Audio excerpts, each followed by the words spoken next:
Okay, so I think we will get started as it is now.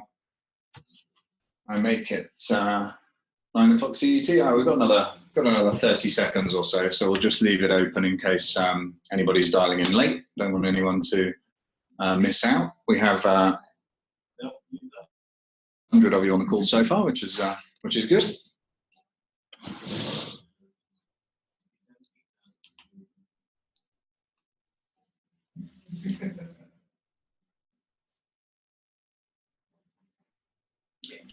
Okay, let's get started. So good morning, everybody. I'm Jeremy Harbour, the chairman of the Marketing Group PLC. Our CEO, Adam, would normally be chairing these calls from now on, but he's on business in Stockholm, and in fact is as part of his trip is also going to be meeting with some of the investors live at our investment bank in Mangold. So if you've registered on Facebook for the meet and greet, say hello when you get there, and I'm just going to run through some of the key points here.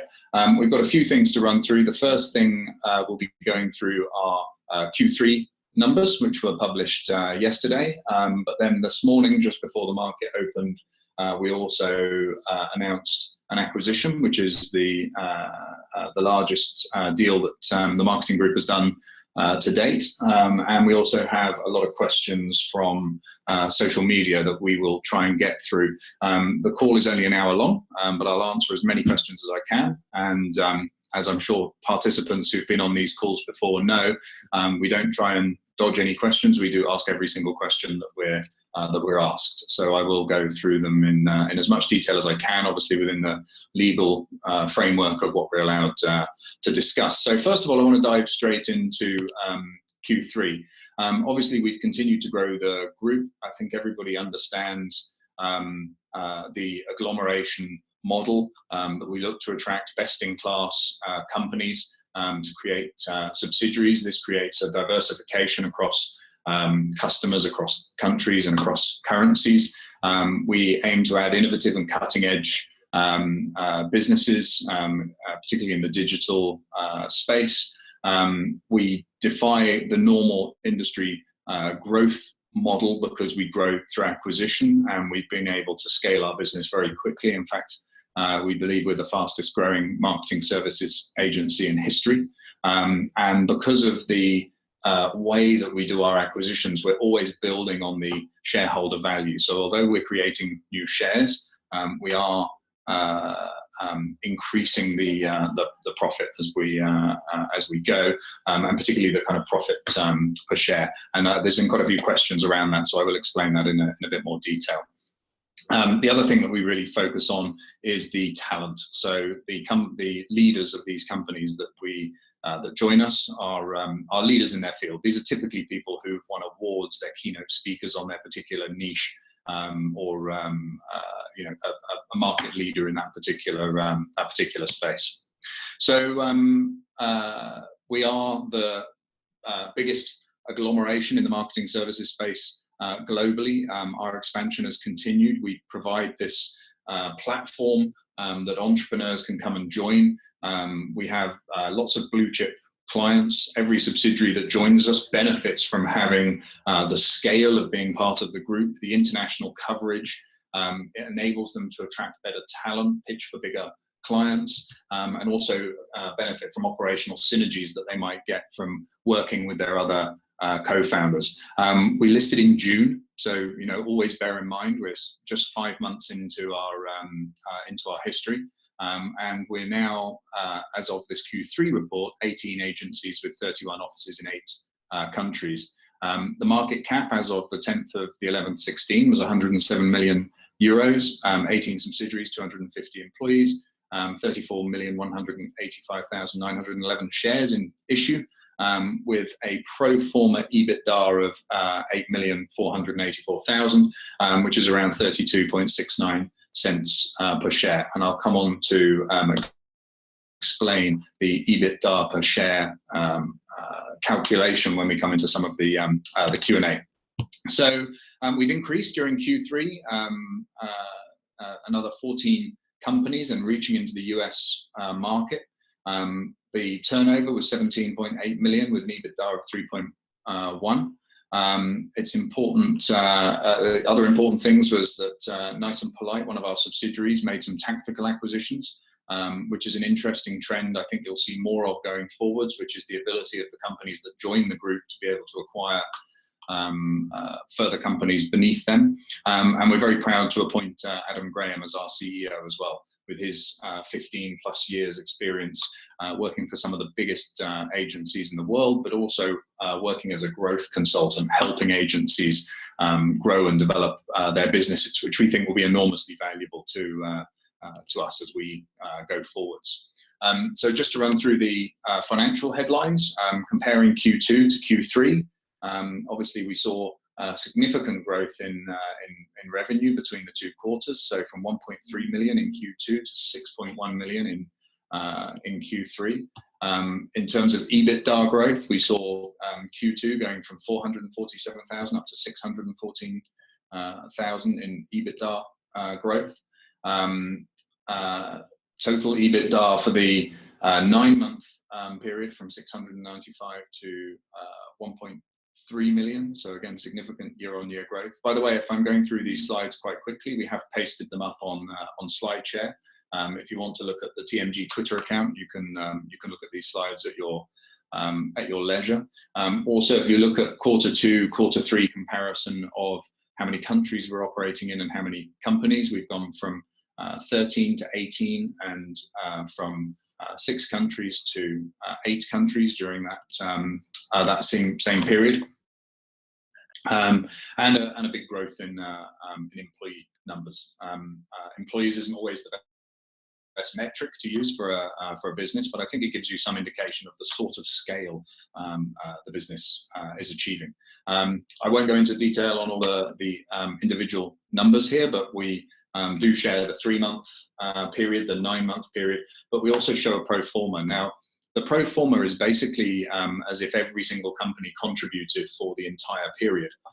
Where some confusion sometimes comes about is because we're buying companies all of the time, different companies join us at different dates, and we can only account for their revenue and profit from the day that they're legally completed and part of TMG until the date of the report. So you find that some companies are only contributing for a matter of days. This makes it quite difficult for investors to really understand what the bigger picture looks like. So we tend to boil this back to a pro forma picture, and the pro forma picture is designed to show you a kind of baseline of what we're doing this year, so that you can use that as a baseline for perhaps next year, and you can then take a view on whether you think in general the business will be going down or going up, and then you can look at the acquisitions that we do as being on top of that baseline. So it just gives you an indication of where we're really starting at from a future development point. And again, here we show the balance sheet of the company and the pro forma for going forwards. So that's a quick synopsis of the financial highlights. I will now just run through the new acquisition that we made this morning, which I think is very relevant. This is actually our largest deal to date. We've agreed terms with a company called Chemistry in Australia. Chemistry in Australia is a brand strategy, brand activation company primarily. They do lots of digital marketing services. They provide many state and public sector clients with their marketing services. We're also very proud to announce the Mark Edward Agency, MEA, which again is a well-established Australian-based agency, and they have an amazing client base, including Moët Hennessy, Nikon, Procter & Gamble, Unilever, L'Oreal. A fantastic addition to our group. We also have McCorkle and Associates. Again, they're in the sort of integrated B2B sort of marketing arena. Again, very long established since 1991, Australian based, and again a blue chip client base, mainly in the sort of technology spaces like AIG, HP, Google, Symantec, LinkedIn, Lexus included as some of their clients. And finally, Precision Marketing. They provide data management, digital marketing solutions to some very large companies, including Johnson & Johnson, Omega, Zoopla, Boots, which is a large chain of pharmacy operator in the UK, probably the market leader in the UK. So this acquisition really takes the business forward by quite a significant leap, taking our earnings per share and our EBIT per share up quite considerably. So we've obviously published that report there. So let's move on to some of the questions that came through on social media. So the first one is, will you stick to the plan where you mentioned 30 companies to Christmas, as said in an article in November? Well, we're 23 companies now with the latest acquisition, so we're definitely well on track, and yeah, keep watching this space. I think you'll be very pleased with what we're able to do going forwards. Somebody else, the next question is, was the report over expectations or the other way around? What companies did and compared to expectations? So as I say, it's very difficult to analyze these quarterly reports because of the different dates that companies are participating in them from. But in terms of the like-for-like calculation that we did, and I put this in the statement, income is up slightly. Earnings are in line with expectations, but earnings are always seasonally adjusted. Q4 is historically the biggest quarter in marketing in most of the businesses that we have, because of all the pre-Christmas spend on advertising and promotion for products and things like that. The next question is there any the next question is, how has Q4 been so far overall, and any feedback from the trips Callum did in London and New York? I can't comment on any of Callum's flying around, but I will just kind of reiterate that, yeah, historically Q4 is always the biggest one, and we're obviously always optimistic that we will perform well.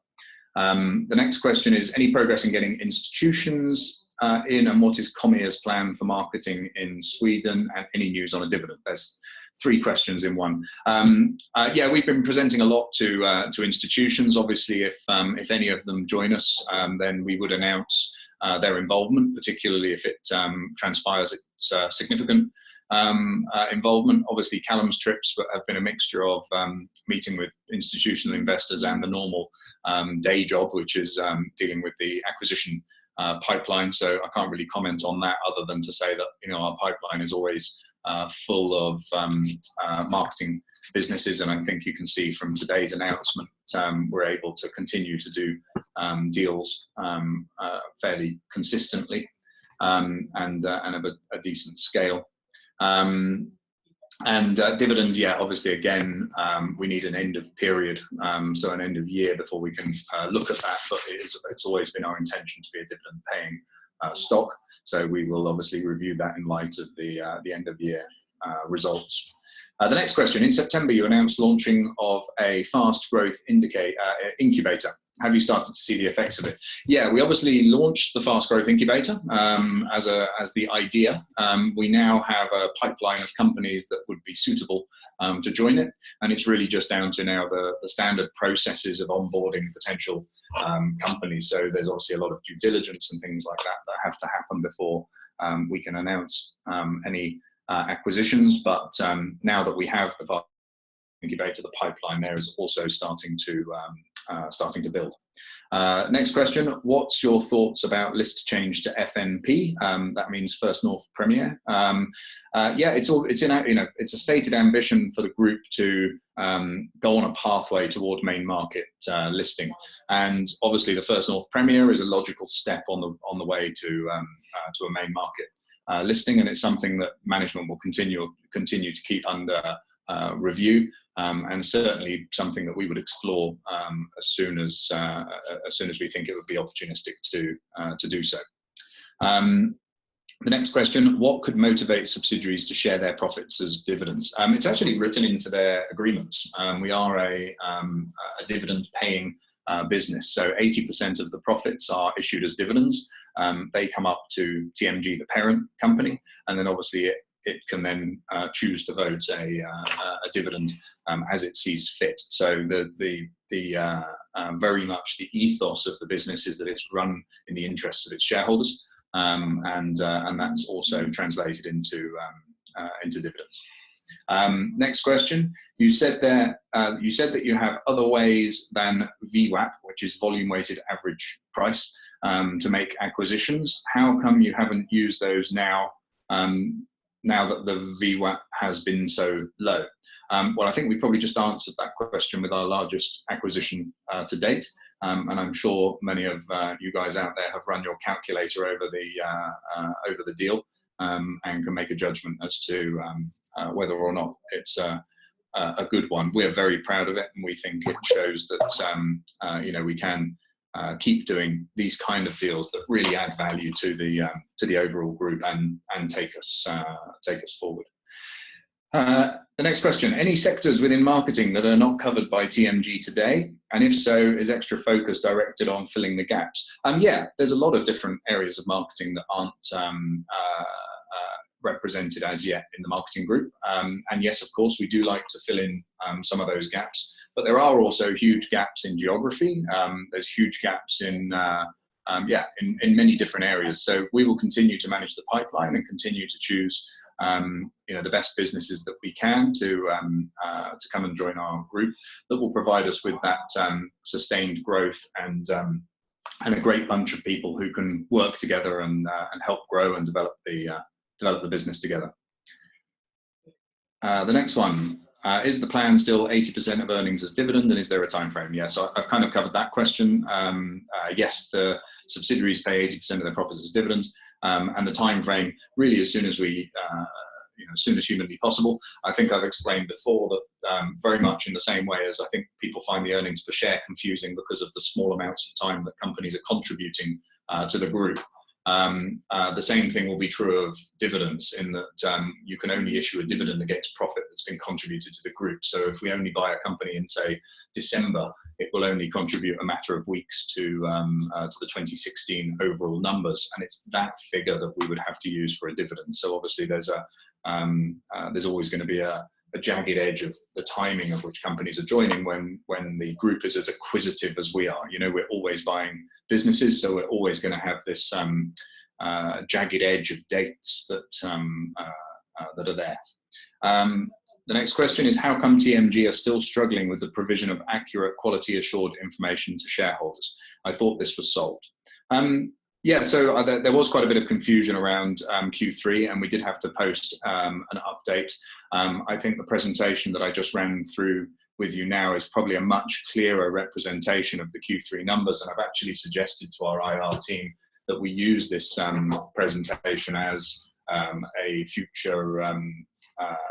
future way of communicating with shareholders, because I think it's much more useful to have a presentation like this that's published alongside the sort of legally required publication that we make as well. So look, we're 5 months into our journey. We're the fastest growing marketing services company in history. We did 15 acquisitions in our first 100 days. I know people in the private equity world that haven't done 15 acquisitions in their whole career. So we really are doing something here that's groundbreaking and innovative and different. And with that comes an awful lot of lessons for us. So, it's been very humbling for us. We don't want to do things that cause confusion or could be perceived as mistakes, but we will keep working to make sure that we are the best company for investor relations. And also I would say, we're never going to hide from you. We'll always come onto these investor relations calls. We will always answer all of the questions you put to us. Adam is in Sweden right now meeting with investors. I'm coming out in a couple of weeks, and I will meet with investors also. So we're always trying to improve the way that we do things, and if that isn't always reflected, then we also take on board your feedback and work toward making it as good as we possibly can. Why is the acquisition of Astute still pending? Has it something to do with the shares sold by NRD ENS? No, those two things are completely unrelated, and Astute is still pending due to a legal completion technicality. So we've commercially completed, so all of the agreements are signed. That's why it was announced to the market. But there is still a legal aspect of completion which has not been finalised, and it's because of that that our accountants recommended, actually quite late in the day, that we wouldn't be able to include their figures in Q3. We can restate the Q3 numbers if this legal issue is resolved shortly, and that would be what we would do. But we have to follow the rules of the exchange, and we have to follow the advice of our advisors, and that's the advice that they gave us, that until that final piece of legal completion is done, we should exclude them from the figures to avoid any miscommunication with the market. So they do insist that we present everything as the glass is half empty, rather than the glass being half full. So we will, continue to take everybody's advice on that. Next question. Revenues look great, but EBITDA is far from pro forma numbers. Did you have huge costs this quarter, or what can explain it? Again, I think the confusion with EBITDA is, our top line is running much higher than we expect, and we would expect the EBIT to catch up with that by the end of the year. But also remember, the pro forma numbers are used as a guide as to what would have happened if people had contributed for every single day of the year. Whereas the numbers that are published in Q2 and Q3 are the actual contributions of the few days, in some cases, that these companies were contributing. So this is why we use the pro forma, is to give a fairer snapshot of what the actual financial performance of the underlying businesses looks like. It's like I say, it's a baseline that investors can use to build some assumptions on for the future, because otherwise it's such a constantly moving target when you acquire more and more companies every month, that it's really very difficult for people to understand fully unless you clarify it in this particular way. And again, we've taken advice on the best way to present this, and this use of pro forma seems to be the most elegant way to explain what the underlying performance of the businesses is. And then there's a comment here, what's the correct EBITDA, 6.1 million or 1,000? Yeah, in the first version of the Q3 results, there was million written after the amounts. That was a typo. It actually wasn't created by us. It was created by the colouring in department, who make the presentation look pretty before it's uploaded, and that has been now corrected. So apologies for that. So the next one is, where are all the synergies you talked about? Is this based on the first 4? So yeah, we wouldn't really expect to see synergies coming through with businesses we've only added to the group in the last really few weeks. The first summit that we had in September, which is where all the founders got together, was really the catalyst, the spark point for people to start to collaborate and start to work together on things. And there's been many initiatives that have been taken up, which when we have some fruition from those will be announced. But really the value that we create is through the acquisition. So we're growing this business very quickly by adding more and more businesses to the group, and all of those have a positive impact on the earnings per share. The collaboration we see as a much more long-term strategy, something that we should start to see filtering through in the longer term. And clearly, it's a great benefit, but not something that we can force through in a matter of weeks. Why is it that most of the time there's something released, there's typos, sentences left out, it doesn't come seriously? Again, we're going to review this this press release situation, and we will try and improve. Again, I'll come back to the point that with this kind of very fast growth and recent listing, it is a learning curve for us as well. But we will try and do everything we can to try and get this much better. We have employed external investor relations people. We have internal investor relations people as well, and they're all working really hard to make sure everything is delivered correctly and properly in the future. Why did you use all the shares in the calculations when profit from Astute was not included? This is a very good point. So what this question is asking is the earnings per share figure that we quote includes all of the shares, but the profit and turnover figure that we quote excludes Astute.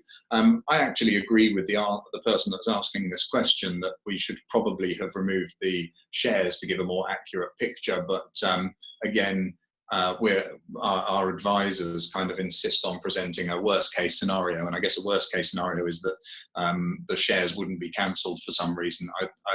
I don't actually fully agree with that, but again, I think we have to take the advice of our advisors and stick with a proposition that we can overperform to, rather than always positioning the best case and perhaps ending up with some disappointment. Then somebody said, how is it compared to Q2? The revenue went up, but the EBITDA went down. I don't agree with that, actually. Obviously, you now have the PowerPoint presentation, which we've uploaded. It's on Twitter if you want to have a look. You can. There's a link to it there.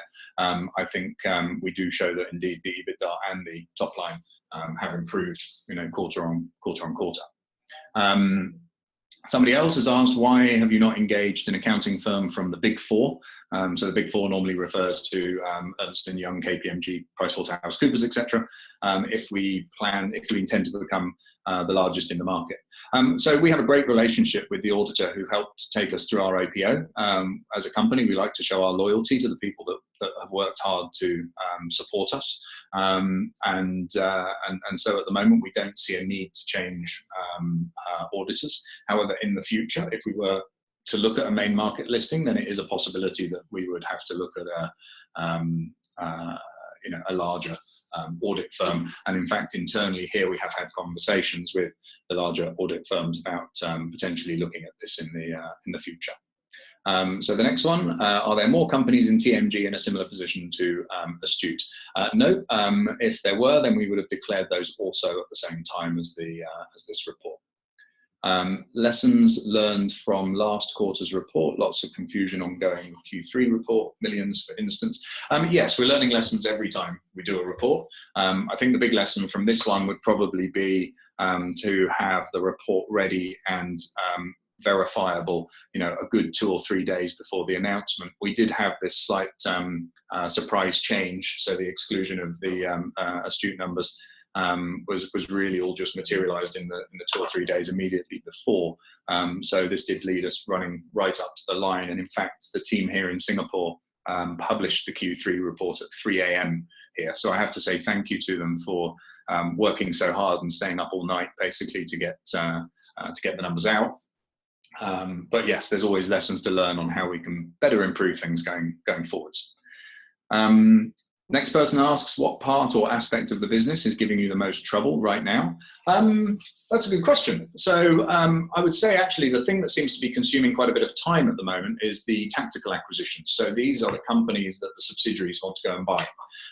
So we're having lots of conversations between all of the founders around their own acquisition tactics and strategies. And they have come up with a formula between themselves where they now share the information about potential tactical acquisitions they're considering, and they all get to kind of contribute to the stuff there. So that's clearly, I mean, it's not really causing a lot of trouble, but it's taking up quite a bit of time in terms of that stuff. And clearly, investor relations is something that we really strive to be the best company for investor relations. We're very open, we're very communicative. We try and reply to everything. We try and answer all questions, but there's clearly still further that we can go in terms of how we share this message and how we communicate with people properly.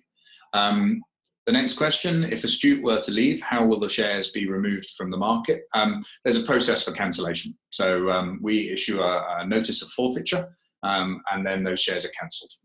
So it's possible that we could apply to be able to reuse the shares for future acquisitions, but the basic idea was they would just be removed from the float. So effectively, the overall number of shares in issue decreases considerably, and we carry on.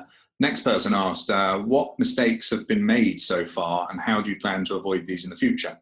I guess obviously investor relations is one that keeps coming up as an area where we can always learn and develop, and we can always improve.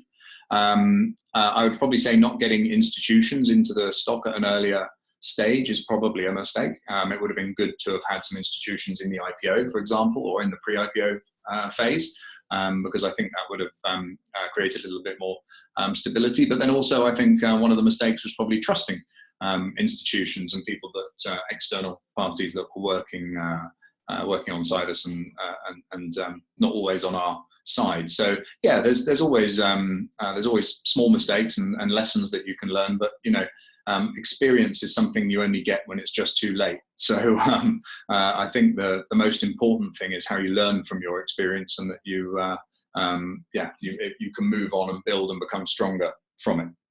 The next question: can we as investors help TMG with anything apart from just buying more shares? Well, of course, buying more shares is always good, but really, I think just supporting us through good times and bad. This is an amazing project, and it's and you have to view the project as a long-term project. When we're adding the kind of volumes of companies that we're adding on a regular basis, then there's always going to be things that we have to improve, and things that have to get better. And so really all we want is people that will support us and be there for us and stick with us through good times and through bad. And we promise that we'll always be open and honest and try and keep you as up to date as possible with everything that's going on. And we will continue to strive to just create shareholder value. We're all shareholders too. So we're not making anything from this apart from the value that we create from the shareholdings that we have. So we are perfectly aligned with your goals. So let's work together and make this into something really incredible. And if you know any marketing companies, you can refer those to us as well. That's always helpful. The next question, I must admit I couldn't get an answer for, which is how many paying clients do the subsidiaries have in total? To be honest, we lost count of the staff when we got to about 600. We're just doing a review at the moment to work out what the total global numbers of staff we are at now. And so the number of paying clients within all of the subsidiaries would be another, across the 23 companies as it is now, would be quite a mind-blowing one to work out. But it would be really interesting to find out. So I will try and do that. The next question is, how motivated are the management for each subsidiary after joining TMG? And have you noticed any changes pre and post acquisition? I would say, if anything, it kind of raises their game. I think when you're running a business as a solopreneur, as the CEO and major shareholder, you're not really, you're not really accountable to anybody. You're not really showing anybody what you're up to. When you join this group of highly talented, highly motivated peers, then there's a little bit of the camaraderie that comes with it, but there's also the peer pressure to perform and to step up and to do things differently. And we've really noticed an amazing collaborative approach between the founders, and how they work together, and how they're coming up with ideas about how they can change the way we do things. And I really hope that by getting Adam on board as well, he can be the kind of collaborator in chief. So when people are too busy to communicate with each other, Adam can help build that bridge between the different subsidiaries, so that we can really maximize the opportunities that exist between all of them separately. So the next question: are there any future plans reducing the amount of shares on the market by doing buybacks? No, there aren't. The next one is, how can we measure the performance of the leaders in TMG? Okay, the leaders I could interpret as either being the main board, so myself and my team, or the founders board, which is the leaders of each of the companies. And the short answer is I don't know. I mean, obviously, in terms of the leaders of the companies below, judge us on our wins. Obviously, we will be announcing, or we will announce in future when we have them, examples of collaboration between companies, examples of upside that's been happening through people. So that's a great way to judge them. And then the other thing is simply on growth. How quickly can we grow the earnings of the business and the earnings per share, the value that we add. And I think that's, I think I've said this on previous calls, that we can't do much about the share price, but the one thing we can do is relentlessly focus on the shareholder value, the fundamental value of the business. And by relentlessly focusing on the fundamental value of the business, then then everything else can take care of itself over the longer term. The next one, how reliable is the goodwill value in TMG? Any risk of that being lowered? No, it's treated in a normal way, and that is not affected by anything coming up. Is astute our or a admin error? So the question doesn't quite make sense, but I think they're basically saying, is astute an admin error? So no, astute is more a legal complexity. And we're going to update the market as soon as we have a resolution to that. I think, as I said, our accountants have insisted that it's not in there for now, and then once we have it resolved, we can make an announcement to the market as to the eventual resolution. The next question is, from what dates are all the companies counted from, and what can we expect in Q4? So all the numbers are counted from when a transaction has been legally completed, then the company's profit and turnover and everything else from that point is counted. And this is where sometimes the confusion around this earnings per share figure comes from, because sometimes the companies are literally only contributing for a matter of days. So it doesn't really give a simple reflection, and this is why we tend to use the pro forma EPS number, the pro forma EBITDA per share, because that gives that clearer baseline that people can use as to the kind of underlying earnings capacity of the businesses that we're adding to the group. And then the next one is there something wrong with the Q3 report or something counted wrong? What's EPS, etc. So we're getting some more questions here, so I will try and answer them all.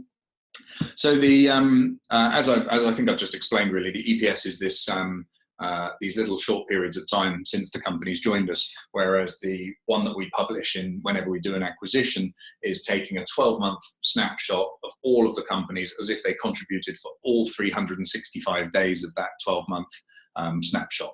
So the idea of, or the reasoning behind giving you that information is just so that you can potentially create a baseline for future calculations in terms of in terms of how it's presented. So let me just look at some of the questions that have come through since. Have you got thoughts on acquiring non-specialist companies to operate as support for the group, like accounting, law, IT support, etc.? No, very much the strategy is to kind of stick to the knitting in terms of sticking to the marketing services space, so that we are an agglomerate rather than a conglomerate. I mean, clearly, there could be some advantages in having shared service providers in terms of IT, for example, or finance or legal, but they would really be decisions for the founders to make.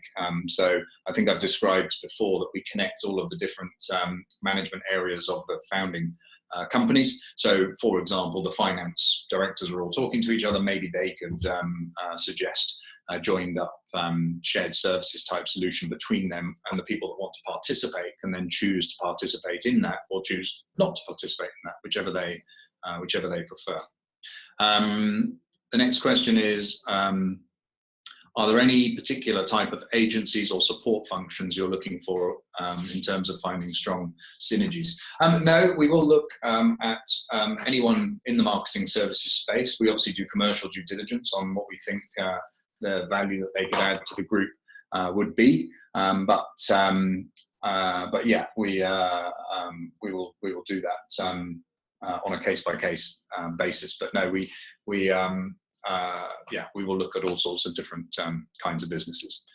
So the next question, where am I now, and when are you coming to Sweden? So I'm in Singapore now. I actually have my second child is being born in a couple of months, so the plan is for me to stay relatively still until that happens, although I do now have to go to London and Sweden for some quick business meetings, and so I have put it on social media recently that I'll be coming to Sweden. We're just tying up the people who I'm meeting with in both of those jurisdictions to try and condense my visit into as few days away from my heavily pregnant wife as possible, and then I will dash over, do the meetings, and dash back again. So we will update when we know what that date is, but I'm guessing it will be sometime in the next within the next couple of weeks. And I very much look forward to meeting as many of the investors as I can. and yeah, maybe even share a Christmas drink with anybody that has the time to meet up. The next one is the pro forma with turnover of 28.2 MUR, including numbers for Astute. And is there a problem with the purchase of Astute? No. So the turnover pro forma turnover number we did exclude because we were told to. Yes, there's a legal technicality that we need to overcome, and then we'll be able to make an announcement on that transaction. And why did the results for the original 4 drop significantly year on year? I don't think they did. So I think our the graphs that we've shown for the growth has been pretty strong. And somebody else has just put use a better accounting firm, I think accountants always have to have advise us of the best way to present these things. So I think we have to do that. Somebody else has put, is it 100% that Astute will go through? Clearly, if there is a legal complexity, we can never say something is 100%, and this is why it's been suggested not to report those numbers. So we have to listen to that information. And then, how was this acquisition made? So basically, if you get a calculator, you'll be able to work out how many shares were issued and the price that we paid, and that's basically the deal that's been done on this one. I think it sends out quite an important message, because I think many people felt that with the current share price, we wouldn't be able to increase our earnings per share by doing deals, and I think we've just shown the world that we can in fact do that, and we intend to continue to show the world that we will continue to do that, and we will keep adding more and more businesses to the group and keep growing. We've where we've come from and where we've got to in such a short space of time is nothing short of a miracle, and we will continue to produce more miracles. So the team here works incredibly hard. I already said that we're publishing results at 3 a.m. in the morning here, Singapore time. Adam's flying from Adam is in Sweden right now meeting with investors. He's had some other meetings there anyway, so it was a good opportunity to meet and greet some of you face to face.